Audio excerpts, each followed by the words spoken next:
Narinig niyo na ba yung kataga na kapag ako yumaman, magdodonate ako ng ganito? O kaya kapag ako yumaman, ibibili ko kayo ng mga gantong bagay. Have you heard that kind of statement from a person? Kaya lang hindi po siya yumaman, no? O siguro yumaman, but hindi natin alam kung gaano kayaman yung goal niya para masabi na pwede niyang gawin o fulfill yung kanyang promise na ipinangako. Yan. Pero kidding aside, hindi po kasi kayang sukatin ang yaman, no? Kahit yung mga tao na sobrang yaman na napakaraming pera na hindi natin ma-imagine kung magkano yung meron silang sa kanilang bank accounts, they still work for it para mas lalo pa pang madagdagan at magpataas pa ng value.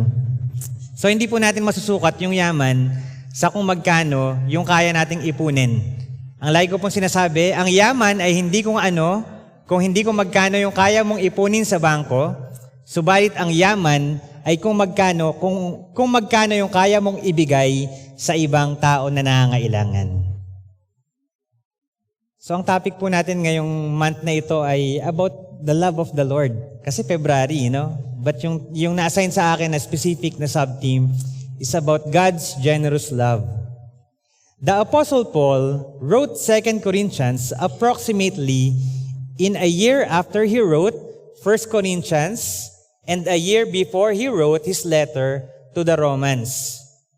This letter, yung 2 Corinthians po, is an encouragement to the Corinthian believers that even in sufferings, God reveals His glory.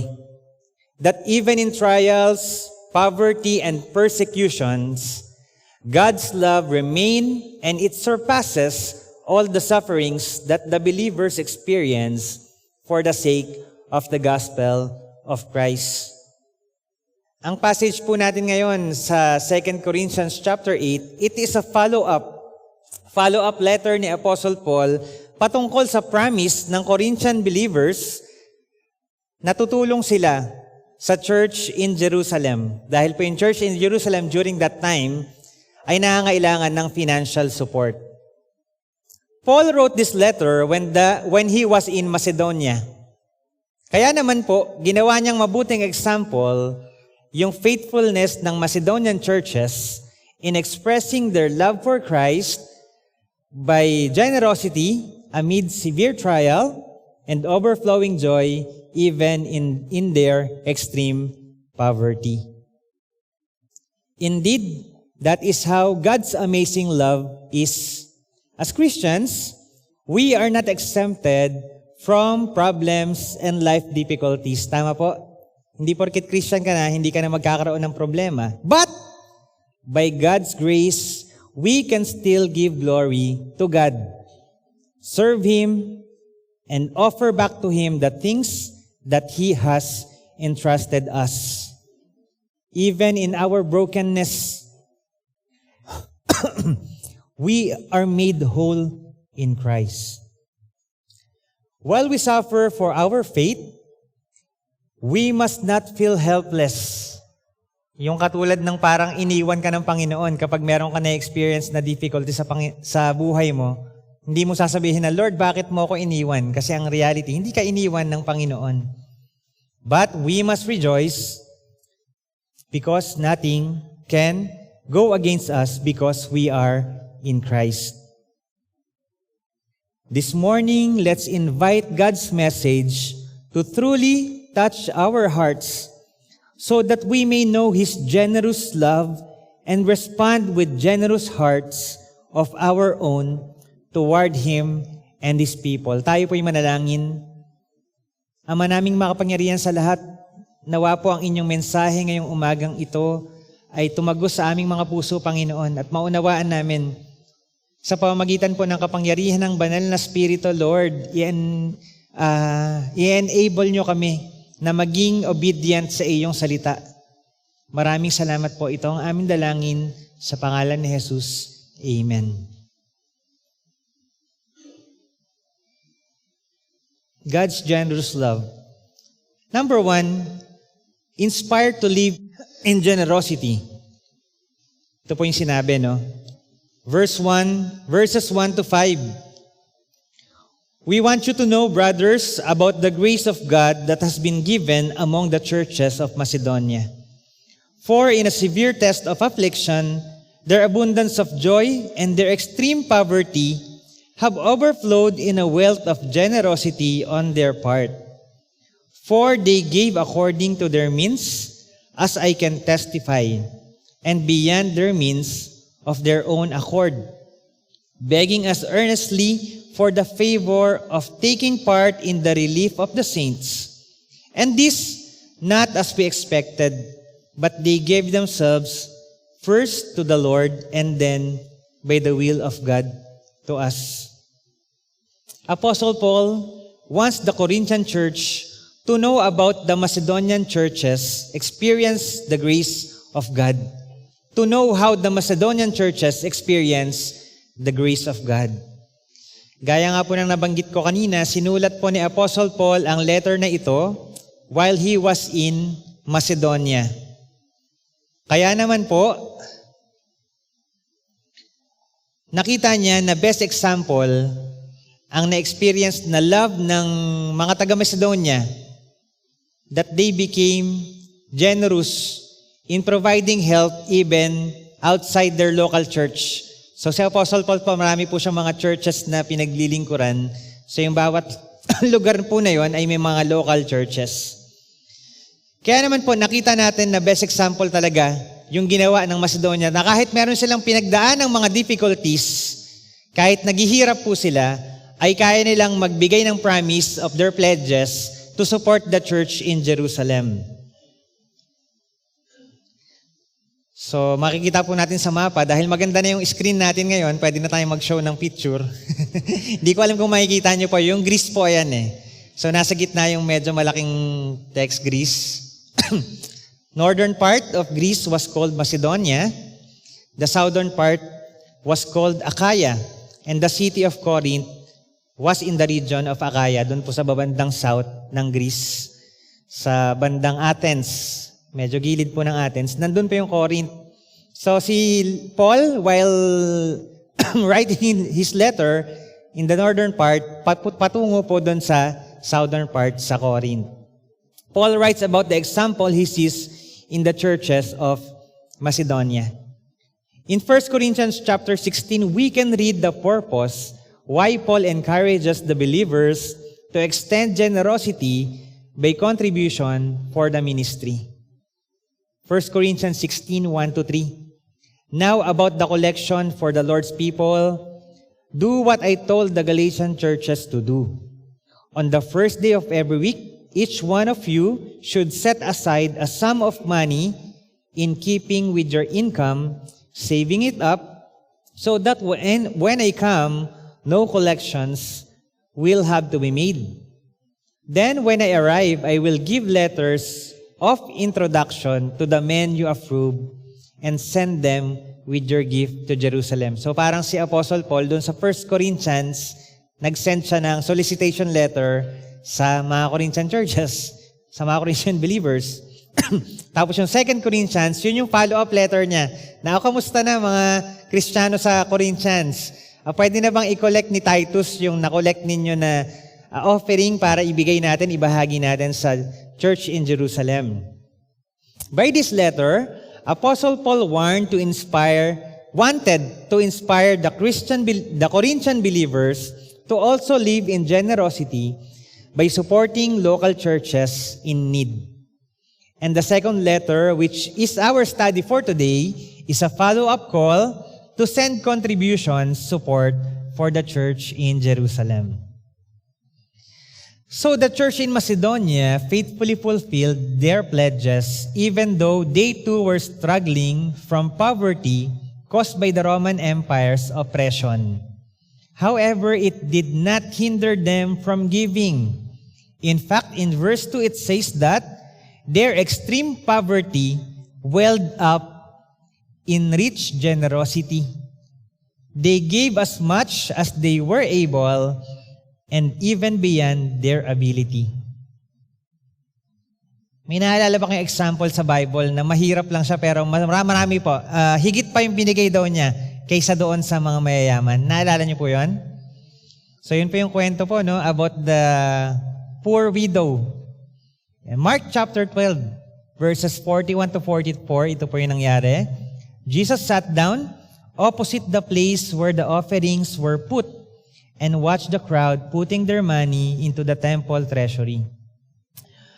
Many rich people threw in large amounts, but a poor widow came and put 2 very small copper coins worth only a few cents. Calling his disciples, Jesus said, "Truly I tell you, this poor widow has put more in the treasury than all the others. They all gave out their wealth, but she, out of poverty, put everything, and she had to live on." Parang yung Macedonian churches, out of their poverty, welled up in rich generosity. Kung sino pa yung mahirap, siya pa yung mas maraming binigay. Ito pong poor widow, out of her poverty, she put everything. Kasi nga naman po, nakakatakot po habang lumalaki yung sweldo mo, tumataas din yung dapat mong ibigay, no? Parang lugi ka naman. Ganun po ba? Hindi po. Hindi po ganun ang economy ng Panginoon. Because everything is from God and everything is for God. Therefore, it is not the amount that matters. What matters is the act of giving. While the wealthy may give from their abundance, the truly generous give from their very heart. So kung meron po tayong sobra, dahil meron tayong sapat na para sa atin, may extra, ibibigay natin yon. That's from the abundance of what we have. Pero kung tayo walang-wala na po at meron pa rin tayong naibigay, that's from our heart. The Macedonian Christians gave themselves first of all to the Lord, and then by the will of God, also to their brothers and sisters in Christ. So how will you inspire other people to live in generosity? How can you be an inspiration for others? Like Paul, who has sacrificially dedicated his life as a messenger of the gospel of Christ, we too must develop sacrificial love. That even though we are weak and poor, we can still give ourselves first to God, then to God's people. We offer our bodies as living sacrifices, holy and pleasing to God. We set aside our own agenda during Sundays. Yung iba pa pagkalinggo, magpapahinga lang sa bahay, mamamasyal sa mall, kung ano-ano ang gagawin, may kipag-inuman, imimit ang mga dabarkads. But we go here, siniset aside natin yung mga bagay na yon to worship God, to gather in prayer, to offer our lives to the living God. We are here not because of us, but because we want to worship God. We give the best of our ability through serving in different church ministries, using our God-given gifts to glorify Him. And we offer our hearts to Him as we give financial support for the advancement of His kingdom through the local church. Sabi po sa binasa kong commentary, hindi lang ang ministry ay yung praise and worship team, yung media team, yung ushers, hindi lang yun ang ministry eh. Even our giving is ministry. Hindi porket nakaupo lang siya dyan at wala siyang ginagawa, sasabihin mo na, ay hindi naman siya nag-i-involve sa ministry ng Panginoon. But if she or he is giving his or her life to the Lord, that's his ministry.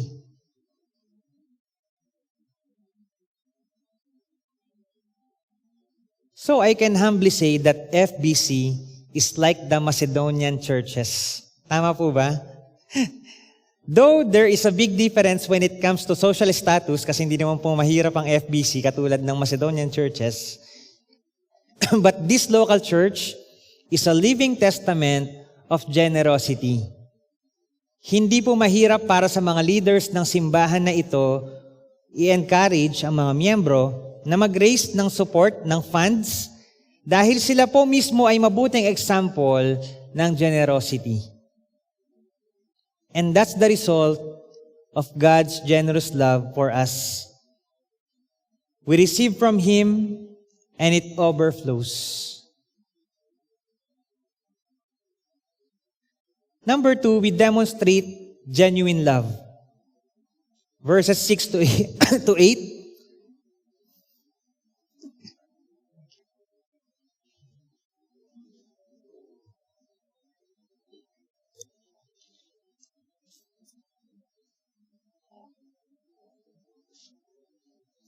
Verses 6 to 8. So we urge Titus, just as he had earlier made a beginning, to bring also the completion this act of grace on your part. But since you excel in everything, in faith, in speech, in knowledge, in complete earnestness, and in the love we have kindled in you, see that you also excel in this grace of giving. I am not commanding you, but I want to test the sincerity of your love by comparing it with the earnestness of others. The word completion in Greek is epiteleo. It conveys the idea of bringing something to its intended goal or completion. It is often used in the New Testament to describe the fulfillment of a task. Kasi nga, completion, to fulfill a task.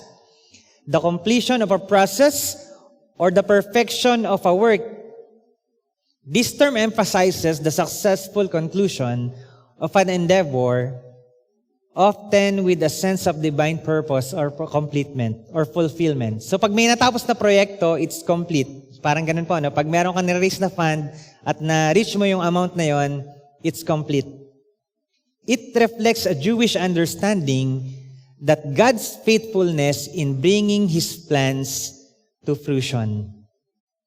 It reflects a Jewish understanding of God's faithfulness in bringing His plans to fruition.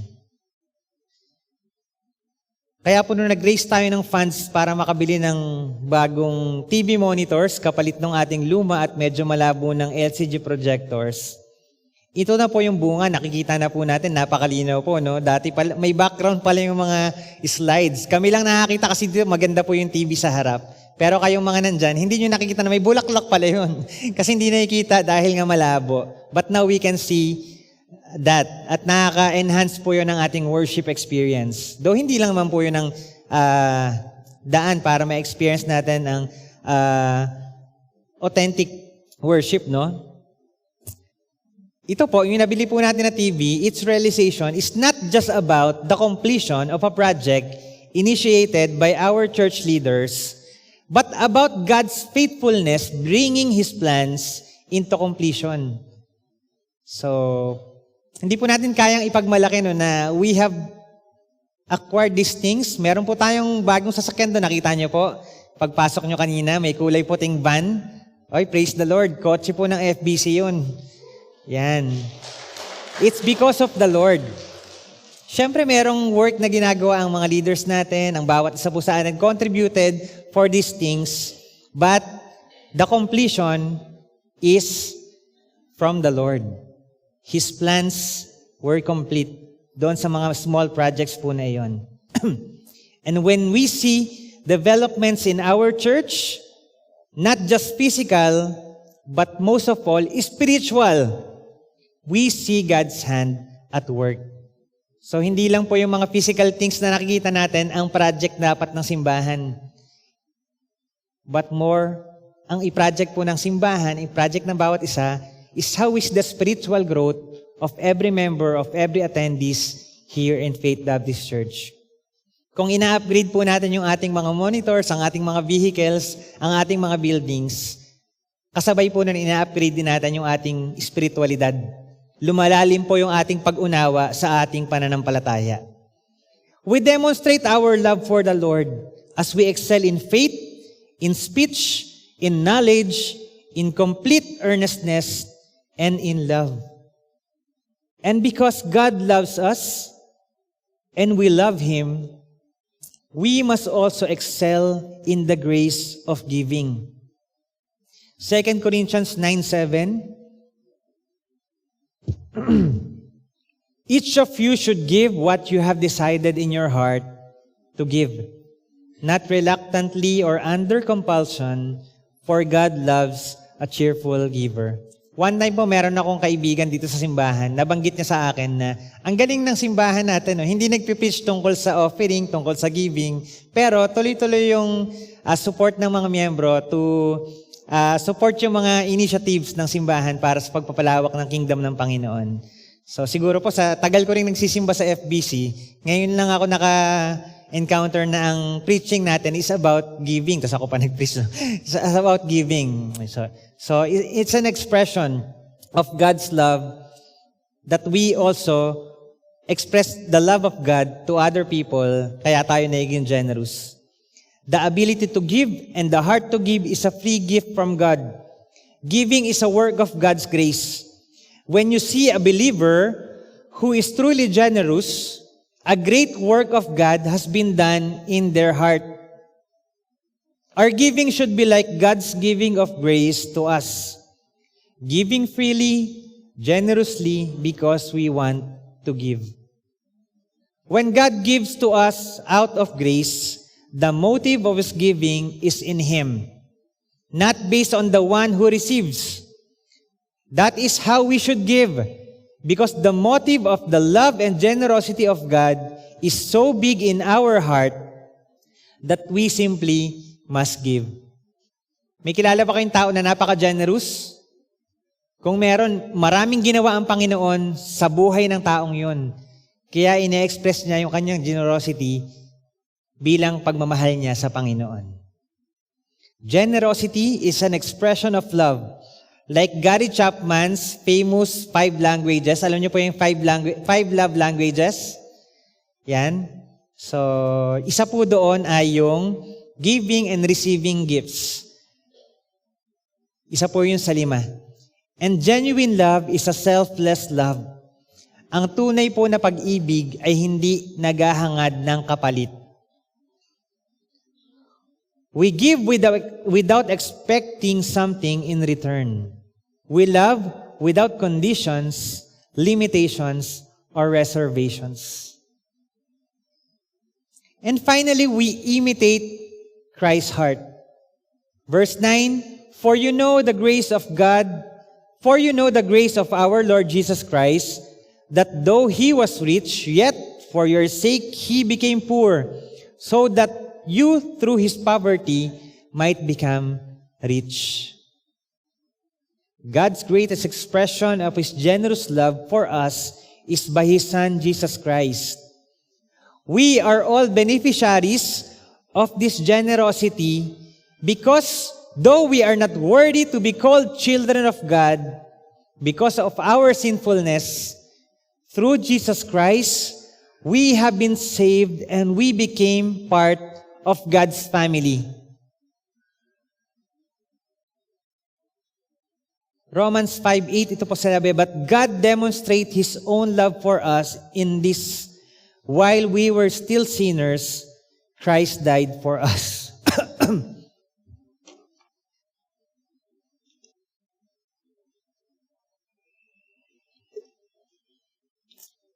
Romans 5:8, But God demonstrates His own love for us in this, while we were still sinners, Christ died for us.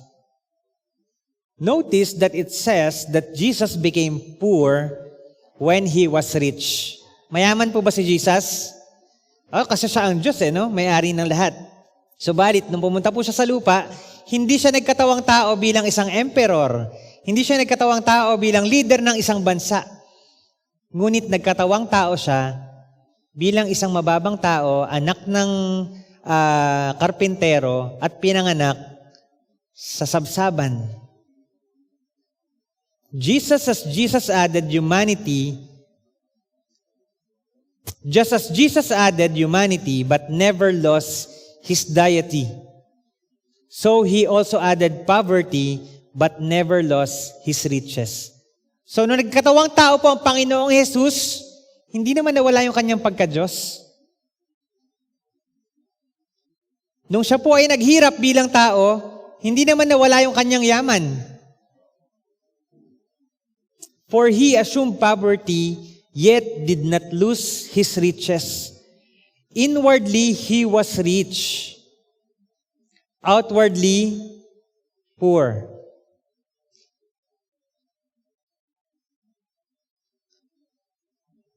His being God hidden in his riches, his manhood apparent in his poverty. Because of Jesus' poverty and all that was related to it, we can all become rich. Sino pong gustong yumaman? Kaya lang po yung promise ng Panginoon na yaman ay hindi naman pera. We have to share. We have a share in Jesus' eternal heavenly wealth because He came and had a share in our poverty. Yun po yung ating kayamanan. We share in Jesus' eternal and heavenly wealth because He came and had a share in our poverty. This explains the purpose of Jesus' sacrifice. The riches we receive are not primarily material, but spiritual. Forgiveness of sins, reconciliation with God, eternal life, and the inheritance of being children of God. Pag meron ka nitong mga to, ikaw na ang pinakamayaman, mas mayaman ka pa sa taong makasalanan na maraming bilyon na pera. So we are all rich because tayo mga Kristiyano, we have received forgiveness from our sin. We are reconciled with God. We have eternal life. And we have the inheritance. We are children of God. Therefore, though Jesus possessed all the riches of heaven, He voluntarily gave them up to endure poverty and suffering, so that we who were poor in spirit could gain true and lasting riches through His sacrifice.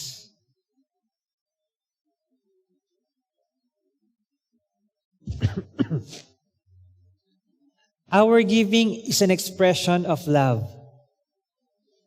We learn generosity from God's generous love through the sacrifice of His Son, Jesus Christ, on the cross, so that our sins will be forgiven and we will be reconciled to Him. 1 John chapter 4, verses 7 to 12. Dear friends, let us love one another, for love comes from God. Anyone who loves has been born of God and knows God. Whoever does not love does not know God, because God is love. This is how God showed His love among us. He sent His one and only Son into the world that we might live through Him. This is love, not that we love God, but that He loved us, and He sent His Son as an atoning sacrifice for our sins. Dear friends, since God so loved us, we also ought to love one another. No one has ever seen God, but if we love one another, God lives in us, and His love is made complete in us. Tayo po'y manalangin. Yes, Lord, thank you for your abundant love for us. Thank you for your generosity. Hindi mo po ipinagkait sa amin ang inyong anak na si Jesus upang kami po ay magkaroon ng buhay na walang hanggan sa kabila ng aming mga kasalanan, sa kabila ng aming mga utang.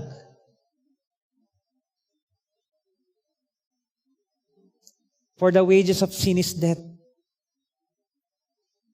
Sa dami po ng mga kasalanan namin, Panginoon, ang dami namin kailangang bayarang utang mula sa inyo. Pero kami po ay nagpapasalamat dahil sa pamamagitan ng inyong anak, Panginoon. Nilinis niyo po kami. Maraming salamat, Lord. And by your love, Lord, we experience generosity and we can be generous also, Lord. Not just by giving our financial providence na nanggaling sa inyo, but giving our lives into serving you, into sharing your word, into letting other people experience that same love that we have experienced. So God, use us that we may be abundantly blessing other people by sharing your love to them by words and by deed. Maraming salamat po. This is our prayer. In Jesus' name, Amen.